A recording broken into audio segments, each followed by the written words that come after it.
Thank you very. Hello. Hi, I'm Mark. I'm a sociologist, and I'm from a small software company in Redmond, Washington. Actually, we have an office not far from here. I walked. So sociology, it's not going to be one of those talks with a lot of acronyms, is it?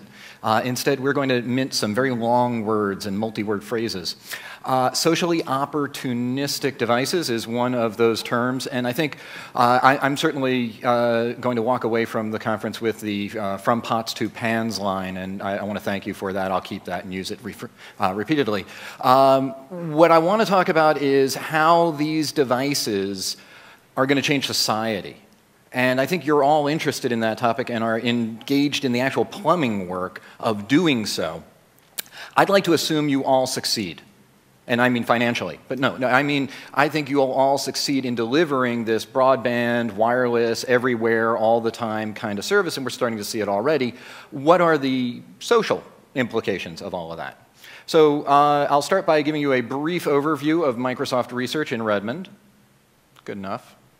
Actually, our policy is that, well, we have an MSR now in 6 locations, in Beijing, in Bangalore, in Silicon Valley, in Redmond, in Cambridge, England, and now most recently in New England, in Cambridge, the other Cambridge, makes naming it very difficult. So first thing I'm going to make a claim about is that digital objects are inherently relational objects, and yet most of the tools that we are using to author these relational objects are themselves devoid of the concept of relationship. There is no data structure for relationship in most of our tools.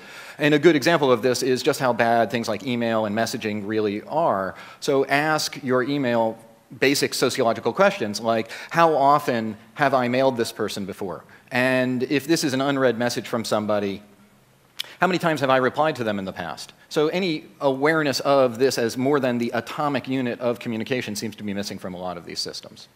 So I am very interested, though, in the ways that these systems get used and the way that they change perhaps things that we could call online community.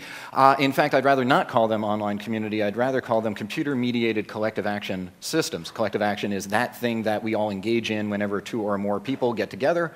And computer-mediated collective action is anything that 2 or more people do with a computer in the room. This slide just simply notes that silicon is a remarkable medium for inscription. It's very hard to go anywhere near silicon without leaving a trace. And of course, if you process the silicons just slightly more, you get machine-readable traces that are highly amenable to data mining. And so just looking at this picture, I suspect I could ask you a bunch of questions, and over a period of time, we could probably answer those questions with some level of accuracy, like how many people, which way did they go, how long ago was it, did they come in pairs, were they together? And so my interest is in gathering some of this information and mining it, and we have done so in a grand tradition of sociology for a long time. This is an image from a book called City Rediscovering the Center. It's a study of urban space. A sociologist went out and looked at a street corner in New York City where Saks Fifth Avenue sits, and he looked for wherever people bumped into one another and stood there long enough to talk for 2 minutes or more. And it is worth noting that for the non-New Yorkers in the room, there are 10,000 humans an hour marching down these sidewalks. And so you might think, well, what would you do with 10,000 people behind you and they're New Yorkers? You might get out of their way. In actual practice, though, you don't. And so the question I'd like to raise is, how did this data ever come to be?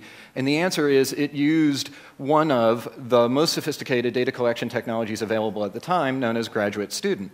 The problem with graduate student, of course, is that they have a short duty cycle, they're error prone, and they tend to graduate, if you're lucky. So this data, though, is the kind of thing that mobile devices, I think, are going to generate in large volumes at low cost, and that could change the nature of association. Association is, of course, the core of all societies. It's the getting together and doing stuff thing that our species does so darn well. We are not the most social animals on this planet, but we are at the high end on social.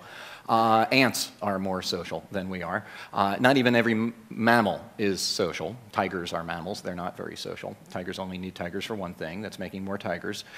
When they finish with that, they live alone for the most part.